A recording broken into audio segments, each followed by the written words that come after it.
How to Overcome Fear and Live Your Dreams. Socrates' attitude about fear. One of the topics that Socrates discussed frequently and profoundly was fear. Fear is an emotional response to a perceived threat or danger. It is a natural and instinctive reaction that helps us survive and avoid harm. Fear triggers a fight or flight response in our body, which prepares us to either confront or escape the situation. Fear can be triggered by real or imagined stimuli, such as a loud noise, a scary movie, or a negative thought. Socrates had a unique and remarkable attitude about fear. He did not deny or avoid fear, but he did not let fear control or paralyze him either. He did not view fear as an obstacle or an enemy, but as an opportunity and a friend. He did not succumb to fear, but he used fear as a tool and a guide. He did not let fear stop him from living his best life, but he let fear help him achieve his highest good. Hi, everyone. I'm here to talk to you about a topic that affects all of us in one way or another: fear. Fear is one of the most powerful emotions that we experience as human beings. It can protect us from danger, but it can also paralyze us from taking action. It can motivate us to improve ourselves, but it can also limit our potential. It can inspire us to create something new, but it can also destroy our confidence. Fear is the enemy of success, happiness, and fulfillment. But fear is not invincible. Fear can be overcome. Fear can be transformed. Fear can be transformed. Fear can be used as a fuel for greatness. Today, I'm going to share with you some insights and strategies on how to overcome fear and live your dreams. What is fear? Fear is an emotional response to a perceived threat or danger. It is a natural and instinctive reaction that helps us survive and avoid harm. Fear triggers a fight or flight response in our body, which prepares us to either confront or escape the situation. Fear can be triggered by real or imagined stimuli, such as a loud noise, a scary movie, or a negative thought. Fear is not always bad. Sometimes fear can be helpful and beneficial. For example, fear can alert us to potential risks and dangers and help us make better decisions. Fear can also motivate us to learn new skills, overcome challenges, and achieve our goals. However, fear can also be harmful and detrimental. Sometimes fear can be irrational and excessive. For example, fear can make us overestimate the probability or severity of a negative outcome and underestimate our ability or resources to cope with it. Fear can also make us avoid or procrastinate on doing the things that we need or want to do. Fear can also make us doubt ourselves, lose confidence, and give up on our dreams. How to overcome fear. Fear is not something that we can eliminate completely from our lives. Fear is part of being human, but fear is something that we can manage, control, and overcome. Fear is something that we can face, challenge, and transform. Fear is something that we can use as fuel for greatness. Here are some steps that you can take to overcome fear and live your dreams. 1. Identify your fears. The first step to overcome fear is to identify your fears. What are you afraid of? What are the situations or scenarios that trigger your fear? What are the thoughts or beliefs that fuel your fear? Write them down on a piece of paper or a journal. Be honest and specific. 2. Analyze your fears. The second step to overcome fear is to analyze your fears. Why are you afraid of these things? Are your fears rational or irrational? Are your fears based on facts or assumptions? How likely or unlikely are these things to happen? How bad or good would these things be if they happened? How would you cope or deal with these things if they happened? Challenge your fears with logic and evidence. 3. Face your fears.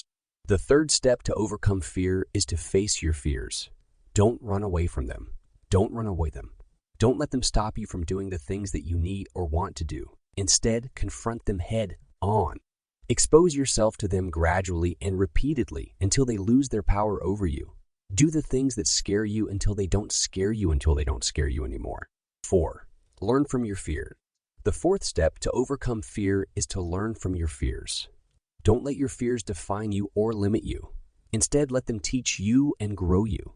Learn from your mistakes and failures. Learn from your successes and achievements. Learn from your experiences and feedbacks. Learn from your mentors and role models. Learn new skills and strategies that will help you overcome your fears. 5. Transform your fears.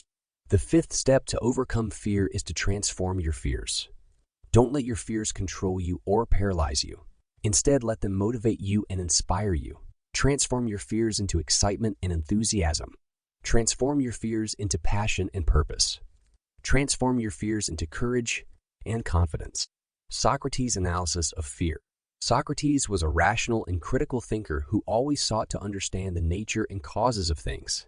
He applied this method to the phenomenon of fear as well. He did not take fear for granted or accept it at face value. He questioned and examined fear with logic and evidence. Fear can be summarized in 3 points. 1. Fear is based on ignorance. 2. Fear is relative. 3. Fear is irrational. Fear is based on ignorance.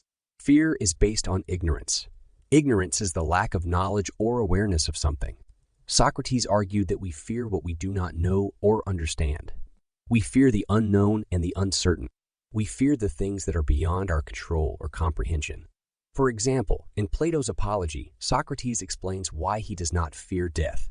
He says that death is either annihilation or migration of the soul to another place. In either case, he says that death is not an evil, but a good. He says that annihilation is like a dreamless sleep, which is the most pleasant state of existence. He says that migration is like a journey to a better place where he can meet and converse with other wise and virtuous souls. Socrates says that he does not know for sure what death is like, but he does not assume that it is bad either. He says that those who think that death is an evil are in error because they think that they know what they do not know. He says that to fear death is to pretend to be wise without being wise. Socrates' attitude about death shows that he does not fear what he does not know or understand. He does not let ignorance breed fear in his mind. He does not make negative judgments or assumptions based on ignorance. He does not let ignorance limit his vision or potential. Fear is relative. Fear is relative. Relative means that something depends on or varies with something else. Socrates argued that we fear what we value or care about. We fear losing or harming what we love or cherish. We fear what matters to us.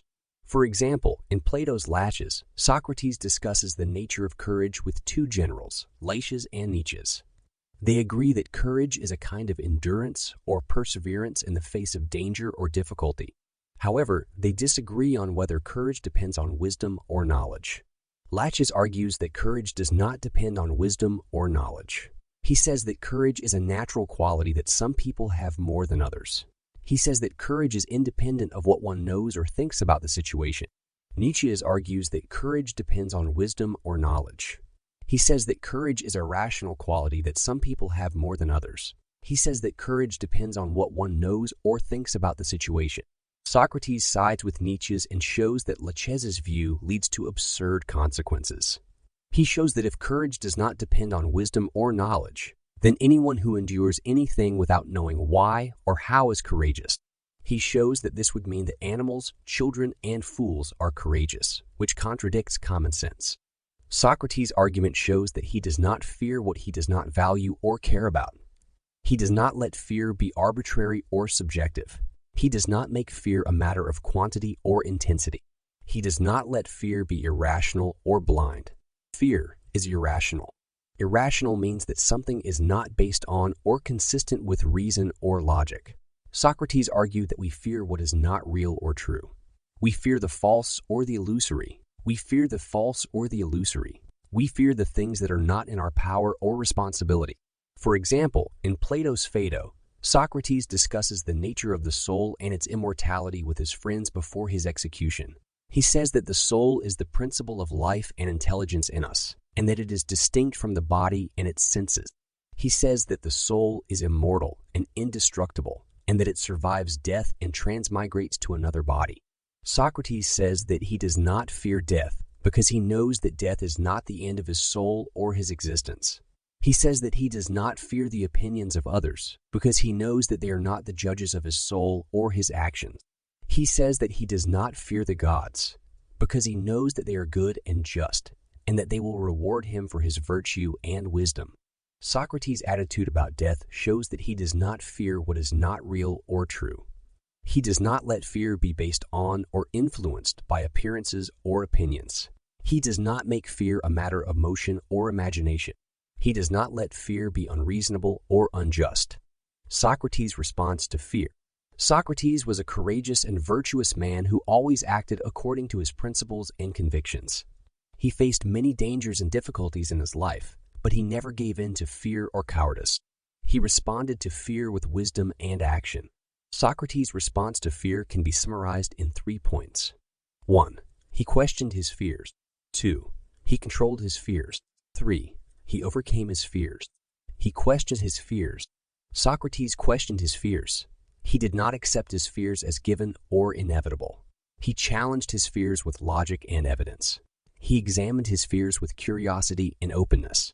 For example, in Plato's Crito, Socrates discusses whether he should escape from prison or accept his death sentence with his friend Crito. Crito tries to persuade Socrates to escape by appealing to his fears. He says that Socrates will lose his life unjustly, that he will abandon his children and friends, and that he will betray his duty to himself and his city. Socrates questions Crito's fears. He asks him whether they are based on sound reasoning or mere opinion. He asks him whether they are consistent with justice or morality. He asks him whether they are relevant to his situation or circumstance. Socrates shows Crito that his fears are unfounded and invalid. He shows him that escaping would be wrong and harmful, both for himself and for others. He shows him that accepting death would be right and noble, both for himself and for others. Socrates' questioning of Crito's fears shows that he did not let fear cloud his judgment or action. He did not let fear manipulate him or sway him from his path. He did not let fear interfere with his reason or morality. He controlled his fears. Socrates controlled his fears. He did not suppress or deny his fears, but he did not express or indulge them either. He managed his fears with moderation and balance. He regulated his fears with self-discipline and self-mastery. For example, in Plato's Symposium, Socrates recounts how he met a wise woman named Diotima, who taught him about love and beauty. Diotima tells Socrates that love is a desire for the good and the beautiful, which are the ultimate sources of happiness for human beings.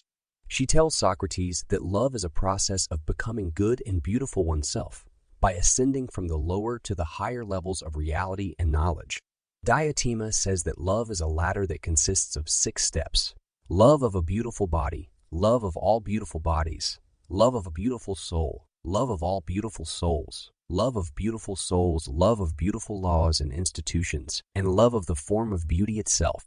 She says that at each step, one realizes that the previous object of love was not the true or ultimate good or beauty, but only a reflection or manifestation of it. She says that at the final step, one beholds the form of beauty itself, which is the source and cause of all beauty in the world. Diotima says that this is the highest goal and reward of love, to see the truth and to become like it. Socrates says that he followed Diotima's instructions and tried to ascend the ladder of love. However, he admits that he was afraid to reach the final step, because he was overwhelmed by the sight of the form of beauty itself. Plato and Fear.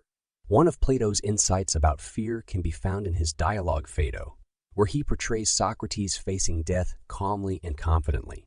Socrates argues that fear and terror make all men brave, except the philosophers who are brave out of virtue and not out of fear of greater evil. Socrates also claims that death is not an evil, but a transition to a better state of existence where the soul can attain pure knowledge in. Therefore, he does not fear death, but welcomes it as a philosopher. Another insight from Plato about fear can be found in his famous allegory of the cave, where he describes how people are chained in a dark cave and only see shadows projected on the wall by a fire behind them. They mistake these shadows for reality and are afraid of leaving the cave to see the true light outside. Plato suggests that the philosophers like the one who escapes the cave and sees the real world, while the others are like the ones who remain in ignorance and fear. Plato implies that courage is not only facing danger, but also challenging one's own beliefs and seeking the truth.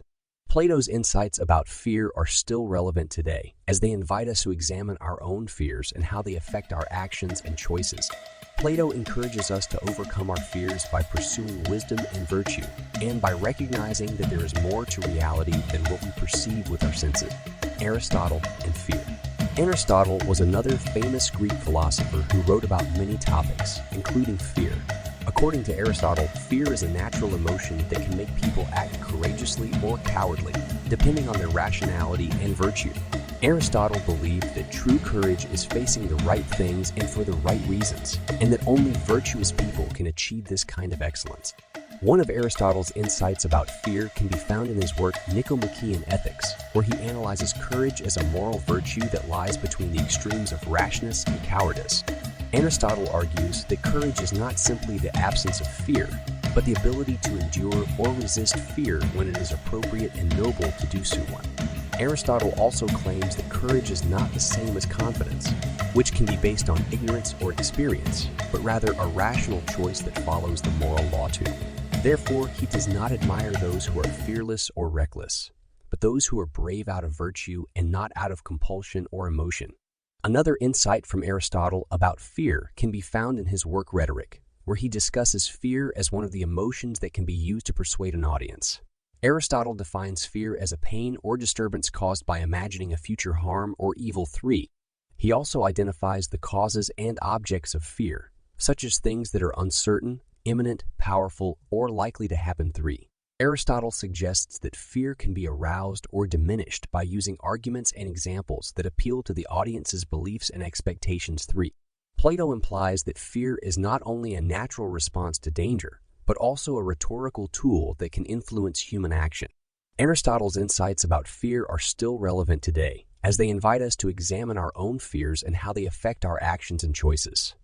Aristotle encourages us to overcome our fears by pursuing rationality and virtue, and by recognizing that there is a right way to act in every situation.